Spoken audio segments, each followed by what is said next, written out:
નમસ્કાર, હું છું પ્રિયા અને તમે જોઈ રહ્યા છો જનતા કી જાણકારી ન્યૂઝ। નજર કરીએ આજના સમાચારો। માળિયાહાટીના તાલુકાના ખંભાળિયા ગામે અતિ ભારે વરસાદને કારણે ખેડૂતોને મગફળી પાકને મોટું નુકસાન થયું। ખેડૂતોની રાતે પાણીએ રડાવ્યા।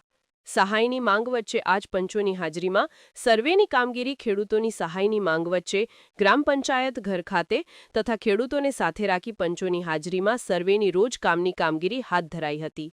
ગામના આગેવાન સાથે તથા ખંભાળિયાના સરપંચ શ્રી હીરાભાઈ તથા ગ્રામ સેવક શ્રી હિરેનભાઈ રામ તથા બધાની હાજરી ઉપસ્થિતિમાં કમ મંત્રી મનીષાબેનની હાજરી રહી હતી તથા રવિવાર હોવાથી રજાના દિવસમાં પણ ગ્રામ સેવક તથા તલાટી મંત્રી હાજરી આપી હતી અને ખેડૂતોની વેદના સમજી હતી તથા ખેડૂતોને નુકસાન, માવઠાનો કહેર, મહેનત પર પાણી ફેરવાયું, 70 થી 80% ખેડૂતોને નુકસાની, મગફળી સહિત પાકને નુકસાન, ખેડૂતોએ ખર્ચ કરી મહેનત કરી અને માવઠાએ પાકચારો પલળી ગયો। ધરતીપુત્ર માટે ખેડૂતોને રાતે પાણીએ રડાવ્યા કારણ કે આર્થિક ફટકો પડ્યો છે। ખેડૂતોના પાક પર ફરી વળ્યા પાણી, ખેડૂતોને મોટું નુકસાન થયું। કમોસમી વરસાદ વરસી ખેડૂતો નુકસાનીના ભોગ બની ગયા છે, આર્થિક મુસીબતમાં મુકાઈ ગયા છે। હવે આવી સ્થિતિમાં સરકાર દ્વારા ખેડૂતોના હિતમાં ધ્યાને રાખી તાત્કાલિક વહેલામાં વહેલી વળતર ચૂકવવામાં આવે તેવી ખેડૂતભાઈ દ્વારા તથા ખંભાળિયાના સરપંચ શ્રી હીરાભાઈ દ્વારા માંગ ઉઠી છે। સરકાર દ્વારા માલઢોર સહાયની માંગ ઉઠી, વહેલામાં વહેલી ટેક પૂર્ણ કરો।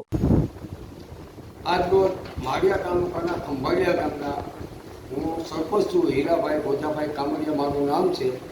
આજે અમે આ ખેડૂતને નુકસાની માટે ગામના આગેવાનો ખેડૂત સાથે રાખી અને અમે રોજકામ કરેલે છે। હાજર રહેવામાં અમારે મનીષાબેન મંત્રી તથા ગ્રામ સેવક હિરેનભાઈ રામ અને બધાની હાજર ઉપસ્થિતિમાં અને અમારા પંચાયતની બોડી સાથે રાખીને રોજકામ કરેલું છે।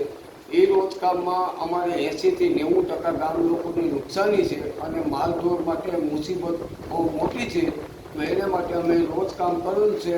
સરકારની લાઈન દોરી મુજબ વહેલી તકે અમને સર્વે કરી અને વહેલી તકે અમને આમાં સહાય અને માલઢોર નભાવવા માટે સારા માટે વહેલી સહાય કરે એવી મારી સરપંચ તરીકે નમ્ર વિનંતી અપીલ છે। માળિયા તાલુકાના ખંભાળિયા ગામથી હું હિરેન કામડિયા એક જાગૃત ખેડૂત તરીકે સરકારશ્રીને અપીલ કરું છું કે અમારા ગામમાં 100% પાકને નુકસાન થયેલ છે। તો સરકારશ્રીને નમ્ર અપીલ છે કે વહેલી તકે અમને સહાય મળે અને અમારું દેવું માફ થાય એવી નમ્ર વિનંતી।